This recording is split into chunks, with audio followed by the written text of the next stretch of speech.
നിക്കേ കല്യാണി, എന്താണ് ഒന്നും മിണ്ടാതെ അങ്ങ് പോകുന്നത്? ഓ, വലിയ ഭക്തിയാണല്ലോ. അതെ, നിന്റെ പ്രാർത്ഥനയൊക്കെ ദൈവങ്ങളെ കേൾക്കുന്നുണ്ടോ? മുഖലക്ഷണം കണ്ടിട്ടെ ദേവി പ്രസാദിച്ച ഒരു ലക്ഷണവും ഇല്ലല്ലോ. ആട്ടെ, നീ ദേവിയോട് എന്താ പ്രാർത്ഥിച്ച? ആനന്ദിന്റെയും ഗംഗയുടെയും കല്യാണം നടക്കരുതെന്നാണോ? അതോ നിന്റെയും ഋഷിയുടെയും കല്യാണം മുടങ്ങണമെന്നോ? അതുമല്ല, അന്നേ ദിവസം നിന്റെ ജീവൻ അങ്ങ് പോയി കിട്ടണമെന്നാണോ? അയ്യോ, എന്താ ഇങ്ങനെ ദഹിപ്പിക്കും പോലെ ഒരു നോട്ടം? ഇത്രയും നാളും നീ അഖിലാണ്ടേശ്വരിയെ വഞ്ചിച്ചു.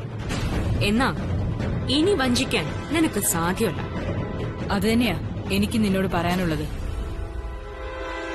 ഇത്രയും നാള് നീയും നിന്റെ അനുജത്തിയും കൂടി അഖില മേഡത്തിനെ വഞ്ചിച്ചു. എന്നാ ആ വഞ്ചന എന്നേക്കുമായിട്ട് അവസാനിക്കുക. അഖില മേഡത്തിന്റെ തോക്കിന് ഇരയാവാൻ പോകുന്നത് മറ്റാരുമല്ല, നിന്റെ അനുജത്തി ഗംഗ. നീ ഇങ്ങനെ പിച്ചുമയും പറയുന്നതേ നിന്റെ മരണഭയം കൊണ്ടാണെന്ന് എനിക്ക് മനസ്സിലായി. എന്നാലും മരണത്തെ മുമ്പിൽ കണ്ടിട്ടും നീ ധൈര്യമായിട്ടൊന്ന് സംസാരിക്കുന്നുണ്ടല്ലോ, അതാ എനിക്ക് അത്ഭുതം. സത്യം പറയുന്നവർക്ക് മരണത്തെയല്ല ഒന്നിനെയും പേടിയുണ്ടാവില്ല. അവർ നേരിന്റെ വഴിയെ മാത്രം പോവും. പക്ഷേ നിങ്ങൾ നാഗമടത്തുകാർക്ക് നേരിന്റെ വഴി അറിയില്ലല്ലോ. നിർത്തടി. എന്റെ തറവാടിനെ പറ്റി പറയാൻ നിനക്ക് യാതൊരു അർഹതയില്ല. നിന്റെ നാഗമടത്ത് തറവാടിനെ വേരോടെ അറുത്തു കളയാനുള്ള അർഹത ഇന്നെനിക്കുണ്ട്. കാരണം ഞാൻ തൃച്ചംബരത്തെ ആനന്ദകൃഷ്ണന്റെ പെണ്ണ. ഓഹോ, നാഗമടത്തെ പ്രിയങ്കാവർമ്മ ജീവനോടെ ഇരിക്കുമ്പോ നിന്റെ ആ സ്വപ്നം സാക്ഷാത്കരിക്കില്ല. അതിന് ഞാൻ സമ്മതിക്കില്ല. നിന്റെ സമ്മതം ചോദിക്കാൻ ആരും വരില്ല. പക്ഷേ എന്തിനും ഏതിനും നിനക്ക് എന്റെ സമ്മതം ചോദിക്കേണ്ട ദിവസം അടുത്തു കഴിഞ്ഞു. കേടാൻ പോകുന്ന വിളക്കേ ആളി കത്തും. നിന്റെ ഈ പ്രസംഗം കേൾക്കുമ്പോ എനിക്ക് അങ്ങനെയാ തോന്നുന്നത്. നീ തൃച്ചംബരത്തോട് മത്സരിച്ചപ്പോഴൊക്കെ തോറ്റ് നാണം കെട്ട് ഓടിയിട്ടേ ഉള്ളൂ. ഇനിയും അതൊക്കെ തന്നെയാ നടക്കാൻ പോകുന്നത്. കിഴക്കുതിക്കുന്ന സൂര്യൻ പടിഞ്ഞാറുദിച്ചാലും ശരി, നീ വിചാരിക്കുന്നത് ഒരിക്കലും നടക്കില്ല.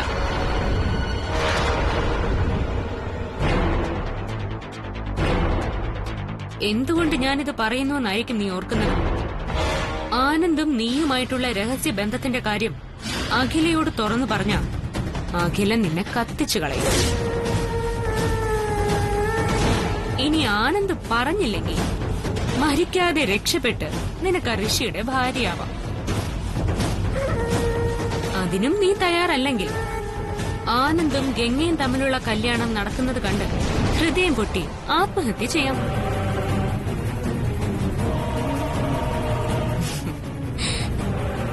എന്താ കല്യാണി, ഇതൊക്കെ കേട്ടിട്ട് ഭയം തോന്നുന്നുണ്ടോ? ഭയമോ? എനിക്കോ? കണ്ടവന്റെ കണ്ണിൽ നീരാട്ട് നടത്താൻ മോഹിക്കുന്ന നിനക്കൊക്കെ മാത്രമേ ഭയം ഉണ്ടാവൂ.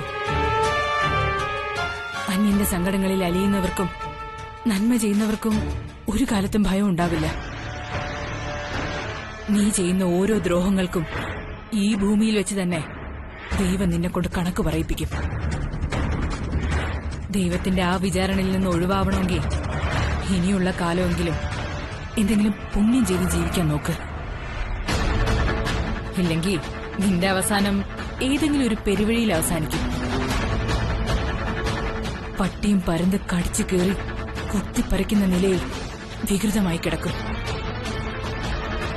അങ്ങനെ സംഭവിക്കണ്ടെങ്കിൽ ഇനിയെങ്കിലും മനുഷ്യജന്മമാണെന്ന ബോധത്തോടെ ജീവിക്കാൻ നോക്ക്.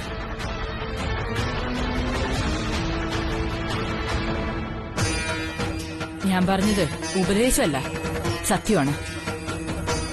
നീ നന്നാവാൻ ഞാനും ദൈവത്തോട് പ്രാർത്ഥിക്കാം. വഴിമാറടി.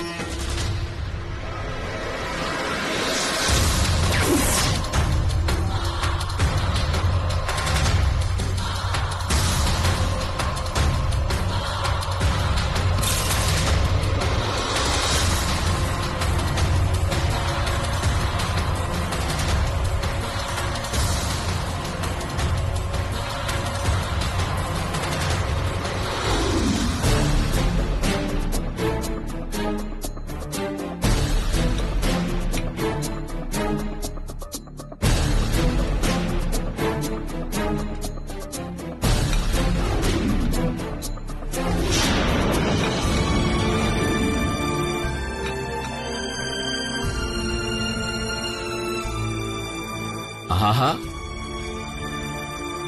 ഇതെന്താ അഖില, പതിവില്ലാത്തൊരു കാഴ്ച. ഇതൊക്കെ ചെയ്യാൻ ഇവിടെ മറ്റാരുമില്ലേ? സുജാത, വേണ്ട, ആരെയും വിളിക്കണ്ട. ഇന്നത്തേക്ക് ആരുടെയും സഹായം വേണ്ടാന്ന് തോന്നി. അതാ ഒറ്റയ്ക്ക് തന്നെ പാചകം ചെയ്ത് ഞാൻ തന്നെ വിളമ്പാന്ന് കരുതി. അഖില, അത് എനിക്ക് കൃഷ്ണേട്ടാ.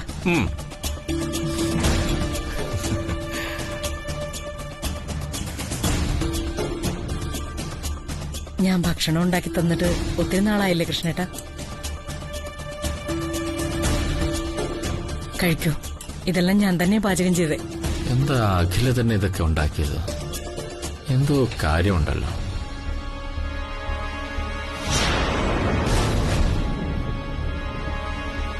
എന്തെങ്കിലും സൂക്ഷിച്ചു നോക്കുന്ന കൃഷ്ണേട്ടാ. ഞാനുണ്ടാക്കുന്ന ഭക്ഷണം കൃഷ്ണേട്ടന് വലിയ ഇഷ്ടമാണല്ലോ.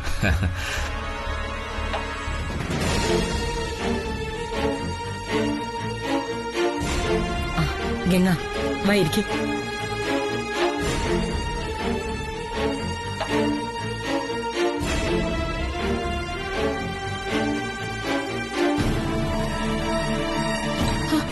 എന്താ നിങ്ങൾ രണ്ടുപേരും ഇരിക്കാത്തത്? ആന്റി ഇതൊന്നും ചെയ്യുന്നത് ശരിയല്ല. ആന്റി ഇരിക്കെ, ഞാൻ വിളമ്പി തരാം. ഇന്നത്തെ ദിവസം എല്ലാവർക്കും എന്റെ കൈകൊണ്ടുണ്ടാക്കിയ ഭക്ഷണം ഞാൻ തന്നെ വിളമ്പിത്തരും. നിങ്ങൾ ഇരിക്കെ.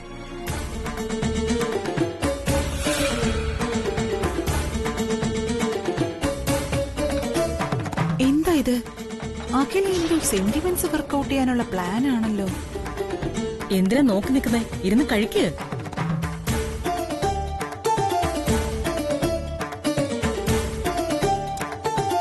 ഇതിലെന്തെങ്കിലും കാര്യമില്ലാതില്ല.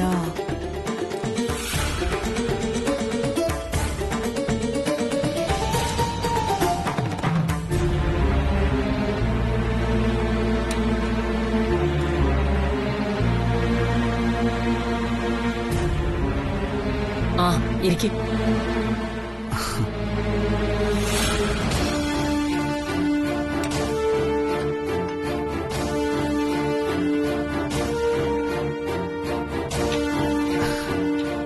ഇതെന്തമ്മേ, ഇന്നെല്ലാവർക്കും അമ്മ തന്നെ വിളമ്പുന്നേ? ആന്റി, എന്താ ഇത്? എന്താ ഇങ്ങനെ? ഇന്നെല്ലാവർക്കും ഞാൻ തന്നെ ഭക്ഷണം ഉണ്ടാക്കി എനിക്ക് തന്നെ വിളമ്പിക്കൊടുക്കണമെന്ന് തോന്നി.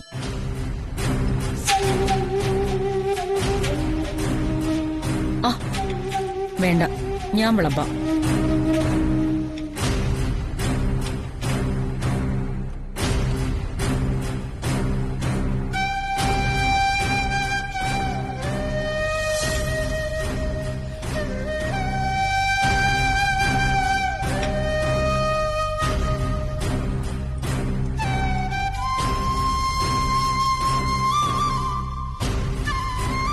എല്ലാവരും വന്നു, പക്ഷെ ആനന്ദ് വന്നില്ലല്ലോ. ബ്രോ ഇപ്പൊ വരുമേ?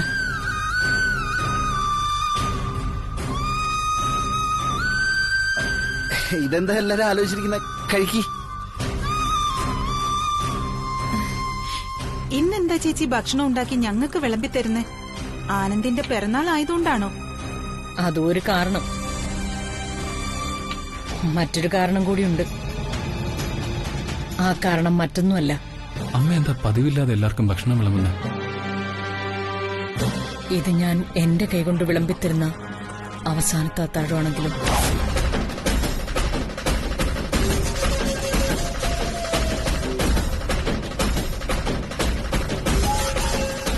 നാളെ പകൽ എന്ത് സംഭവിക്കുമെന്ന് ആർക്കും അറിയില്ല. എന്തും സംഭവിക്കാം.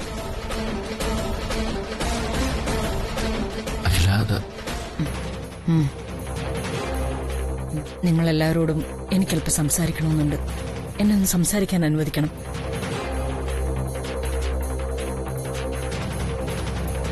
നാളെ നടക്കാൻ പോകുന്ന കല്യാണത്തിന് എന്ത് സംഭവിക്കുമെന്ന് എനിക്ക് ഉത്കണ്ഠയുണ്ട്. നാളത്തെ കല്യാണത്തിന് ആരൊക്കെയാണ് എനിക്ക് എതിരായിട്ട് നിൽക്കുന്നതെന്നും എനിക്ക് നന്നായിട്ടറിയാം.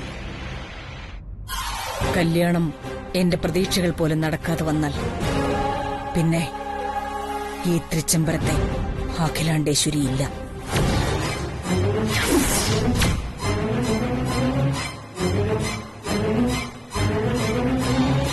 എന്റെ തീരുമാനങ്ങൾക്ക് എതിരായി എന്തെങ്കിലും സംഭവിച്ചാൽ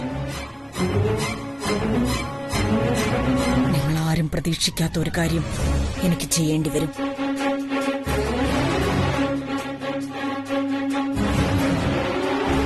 അതുകൊണ്ട് തന്നെ ഞാൻ തന്നെ ഭക്ഷണം ഉണ്ടാക്കിയതും എന്റെ കൈകൊണ്ട് തന്നെ നിങ്ങൾക്ക് വിളമ്പി തന്നതും. ഇതൊരു പക്ഷേ ഞാൻ വിളമ്പിത്തരുന്ന അവസാനത്തെ അത്താഴമായിരിക്കും.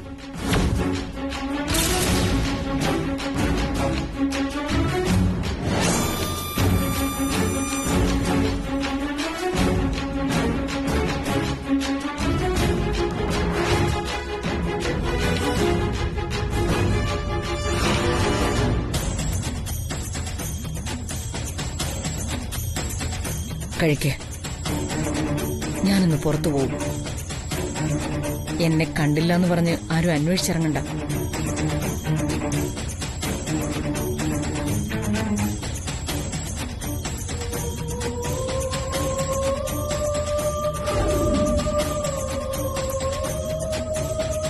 അഖിലേച്ചി ആ പറഞ്ഞിട്ട് പോയത് ഞങ്ങളോടല്ല, നിങ്ങൾ 3 പേരോടുവാ. സൂക്ഷിച്ചു. നന്ദനെ, നീ കല്യാണം കഴിച്ച് ഇങ്ങോട്ട് വന്നിരിക്കുന്നത് നിന്റെ ഭർത്താവിനോടൊപ്പം ജീവിക്കാനാ. അത് മറക്കരുത്. നീ ആർക്കൊക്കെയോ വേണ്ടി സപ്പോർട്ട് ചെയ്യുന്നത് നിനക്ക് നല്ലതിനല്ല. നാളെ അഖിലേച്ചി തീരുമാനിച്ചതുപോലെ കല്യാണം നടന്നില്ലെങ്കിൽ അഖിലേച്ചി പിന്നെ ഉണ്ടാവില്ല.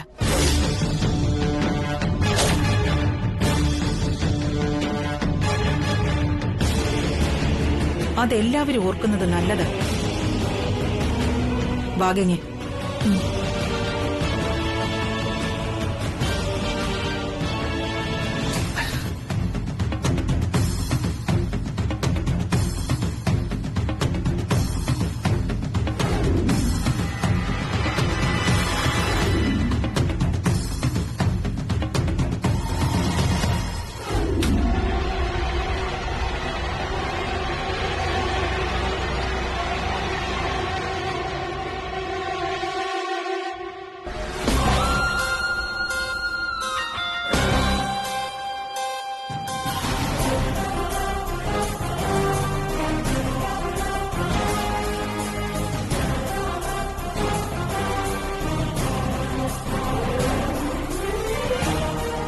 കണക്കുകൂട്ടലുകൾ എത്ര കൃത്യം.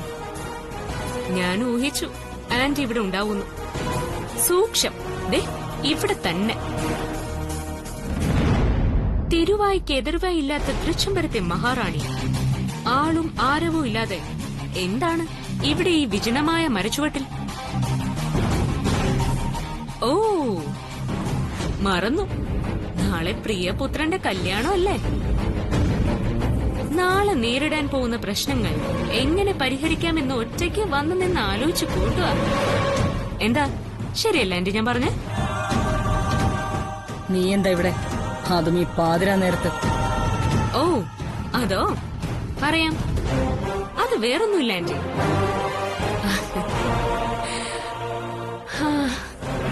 സാക്ഷാൽ ക്രിസ്തുദേവൻ അവസാനത്തെ അത്താഴം ഒരുക്കിയപ്പോ കൂടെ അത്താഴം ഉണ്ണാനിരുന്ന ശിഷ്യന്മാരോട് പറഞ്ഞു, നിങ്ങളിൽ ഒരാൾ എന്നെ ഒറ്റിക്കൊടുക്കുന്നു. അല്ല, ആന്റിയും അവസാനത്തെ അത്താഴം വിളമ്പിട്ടാണല്ലോ വന്നിരിക്കുന്നത്. യേശുദേവനെ പോലെ ആന്റിക്ക് ഒറ്റുകാരൻ ഒന്നല്ലെന്നല്ലേ ഉള്ളൂ, ഒരു കൂട്ടം ഒറ്റുകാർ. മുന്നറിയിപ്പിന് നന്ദി.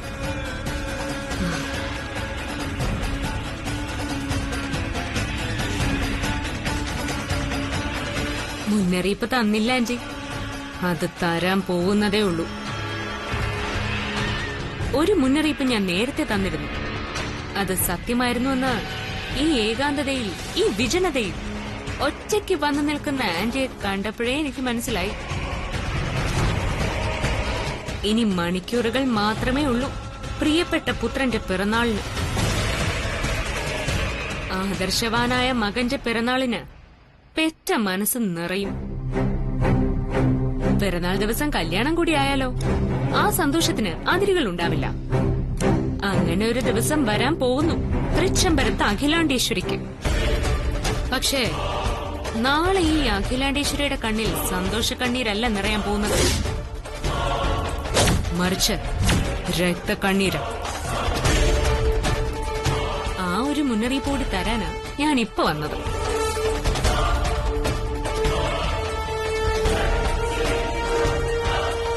നാളെ ആനന്ദും ഗംഗയും തമ്മിലുള്ള കല്യാണം മുടങ്ങിയിരിക്കും. 3-ാം തവണയും നിശ്ചയിച്ചുറപ്പിച്ച മകന്റെ കല്യാണം മുടങ്ങി. പറഞ്ഞ വാക്ക് പാലിക്കാനാകാതെ ജനമധ്യത്തിൽ തലകുനിച്ച് നിൽക്കേണ്ടി വരും തൃച്ചംബരത്ത് അഖിലാണ്ടേശ്വരിക്ക്.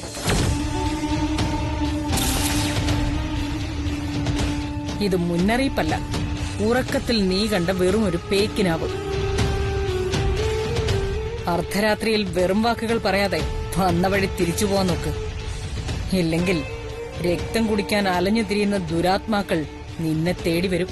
കാരണം വിഷം നിറഞ്ഞ രക്തമാണ് അവർക്കിഷ്ടം.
ആനന്ദ് പറയ്. ഗംഗയുടെ പാരന്റ്സിനെ കുറിച്ചുള്ള എന്തെങ്കിലും പുതിയ വിവരം കിട്ടിയോ? ഇതുവരെ കിട്ടിയില്ല. നമ്മുടെ പോലീസുകാര് മഫ്തിയിൽ പരിസരത്തുണ്ട്. സർ, അന്വേഷണം ഒന്ന് സ്പീഡപ്പ് ആക്കിയാൽ സാറിന്റെ അന്വേഷണം പോലെ ഇരിക്കും എന്റെ ഭാവി ജീവിതം. So please. തീർച്ചയായും പുതിയ വല്ല വിവരവും കിട്ടിയാൽ ആനന്ദിനെ ഉടനെ തന്നെ ഞാൻ ഇൻഫോം ചെയ്യാം. എത്ര രാത്രിയായാലും വിളിച്ചറിയിക്കാൻ മടിക്കരുത്. ഞാൻ കാത്തിരിക്കും. തീർച്ചയായും. Thank you sir.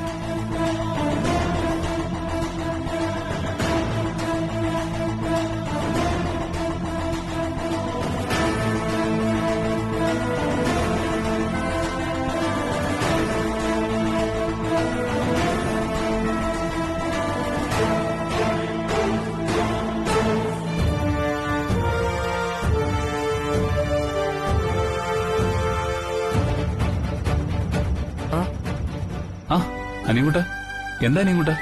വല്ലുവിനെ ഔട്ട് ഹൗസിലേക്ക് കൂട്ടിക്കൊണ്ടു വന്നതാ. ഔട്ട് ഹൗസിലേക്കോ? അതും ഈ രാത്രിയില്? എന്തു പറ്റി? അല്ല, കല്യാണി എവിടെ? ചേച്ചി എന്നെ ഇങ്ങോട്ട് പറഞ്ഞു വിട്ടത്. ഈ സമയത്ത് ചേച്ചി ഇവിടെ ആരെങ്കിലും കണ്ടാ അത് കുഴപ്പാവും, അതുകൊണ്ടാ. നീ കാര്യം പറയ. അതൊരു സർപ്രൈസാ വല്ലുവിനെ. വല്ലുവിനെ വാ വാ വല്ലുവിനെ, അങ്ങോട്ട് വാ പ്ലീസ്. ആ, അളിയൻ വിളിച്ചാ വരാതിരിക്കാൻ പറ്റൂ? വന്നേക്കാം. വാ.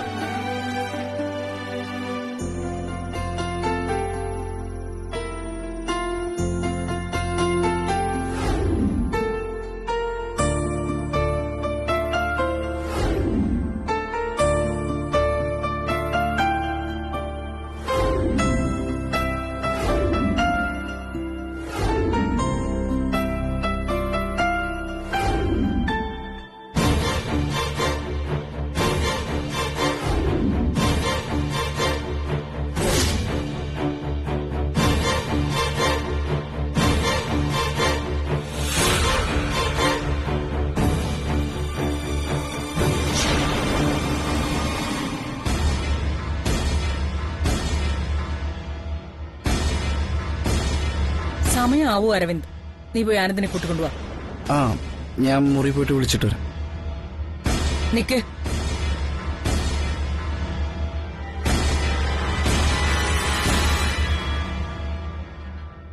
ആനന്ദിനെ ഞാൻ കൂട്ടിക്കൊണ്ടുവരാം.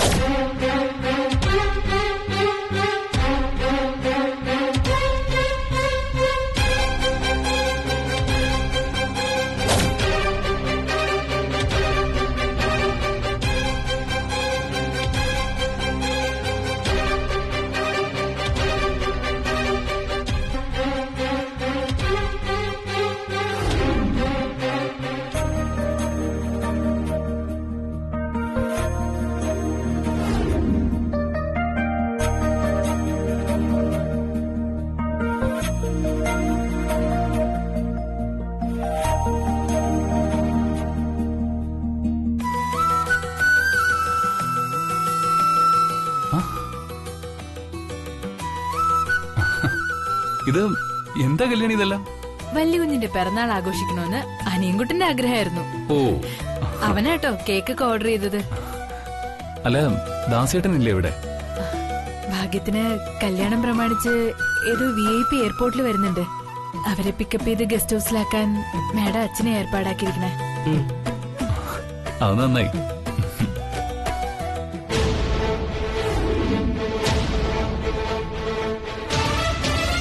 ആനന്ദ്, ആനന്ദ്, ആനന്ദ്. എന്നാ വലിയ നമുക്ക് കേക്ക് കിട്ടിയാ? ശരി എന്നാ. ആ, ഒരു മിനിറ്റ്.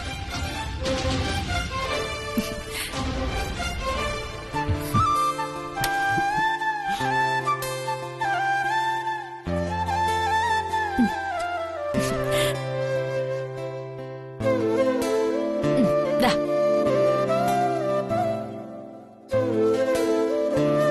കട്ടിയട്ടെ.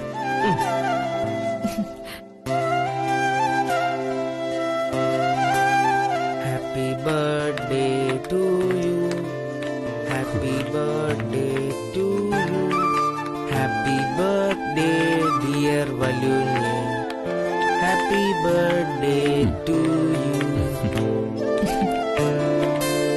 Happy birthday.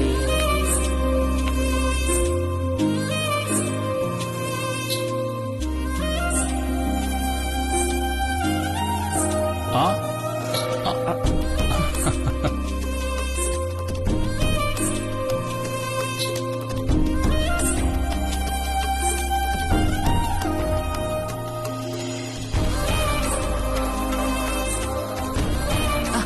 വലിയ ഒരു മിനിറ്റ്.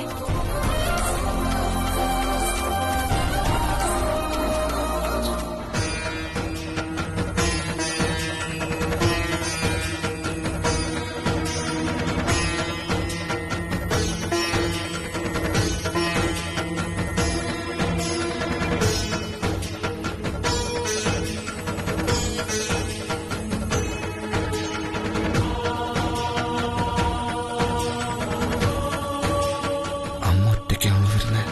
ബ്രോ ഇല്ല. ആണോ?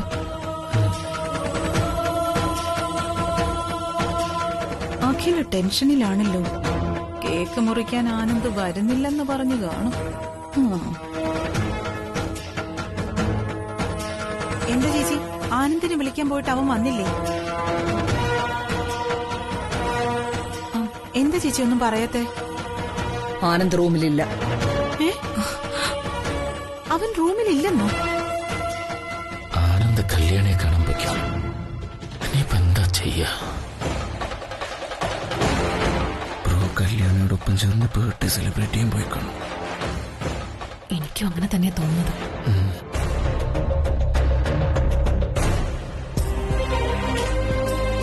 ദാ, വലിയ കുഞ്ഞിന് ഞങ്ങളുടെ പിറന്നാൾ സമ്മാനം. ആ, ദാ തുടച്ച.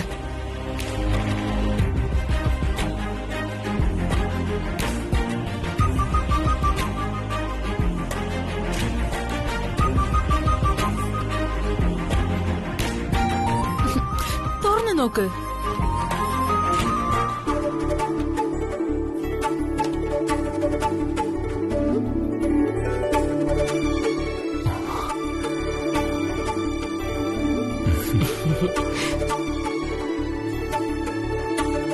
നാളെ എന്ത് നടക്കുമെന്ന് ഓർത്ത് നീ നല്ല ടെൻഷനിലാണെന്ന് എനിക്കറിയാം.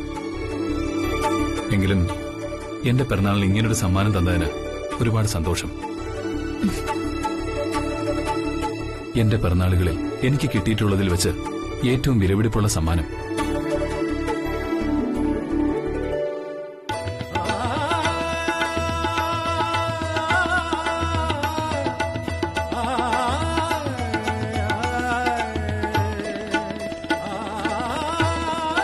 എന്താ വലിയ കുഞ്ഞ് ആലോചിക്കണേ?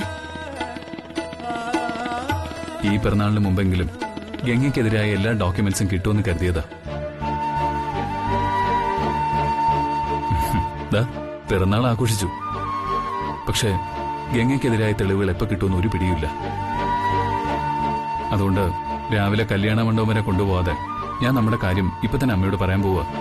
അയ്യോ, അത് വേണോ? അത് വേണം കല്യാണി. പോട്ടെ.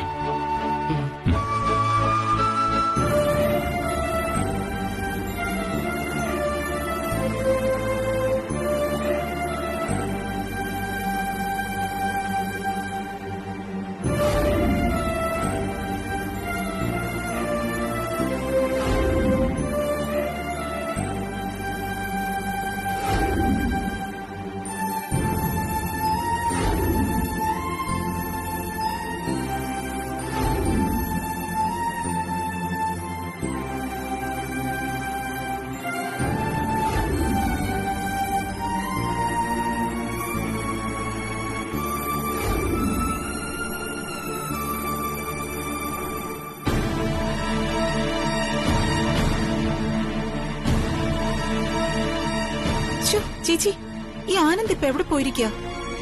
അതമ്മ ബ്രോ പുറത്തെങ്ങനെ കാണും, ഞാൻ പോയിട്ട് വിളിച്ചിട്ട് വരാം. അരവിന്ദ് വേണ്ട, ഞാൻ പോയി വിളിക്കാം.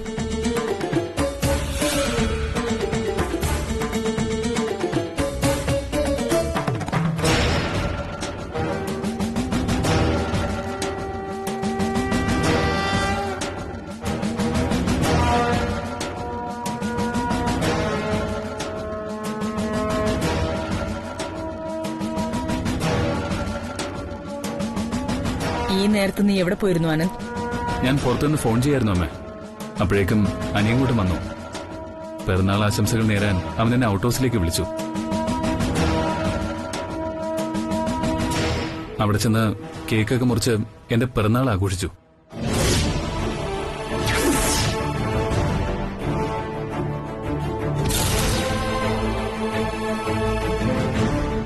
ഇതെന്താ കയ്യിലൊരു കവർ? ആ, ബർത്ത്ഡേ ഗിഫ്റ്റ്, പാൻസും ഷർട്ടും. ദാസേട്ടൻ തന്നോ? ഇല്ലമ്മേ, ദാസേട്ടനെ കണ്ടില്ല. ഇത് കല്യാണിയുടെ പിറന്നാൾ സമ്മാനമാണ്.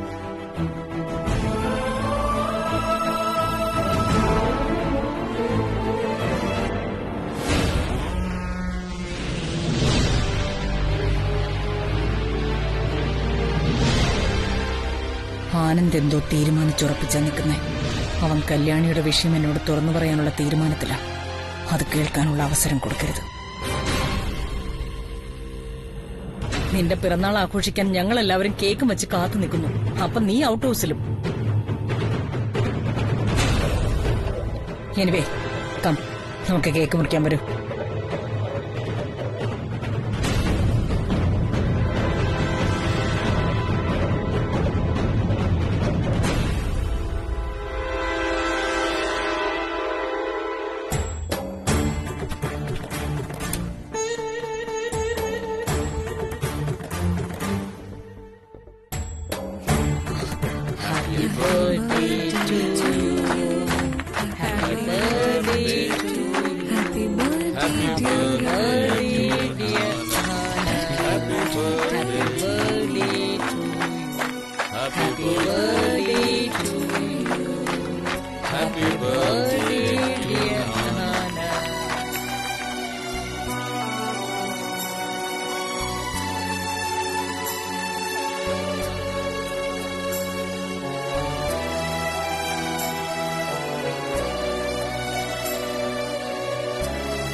Happy birthday Anand.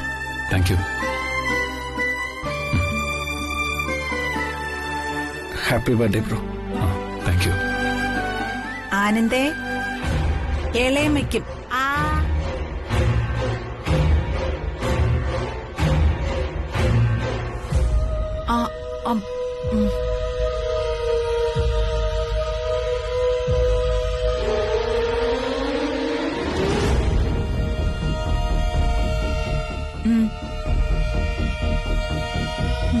അമ്മേ, എന്താ ആനന്ദ്? ഇതുവരെ കഴിഞ്ഞ പിറന്നാള് പോലെയല്ല. ഈ പിറന്നാളിന് വേണ്ടി ഞാൻ കാത്തിരിക്കുകയായിരുന്നു.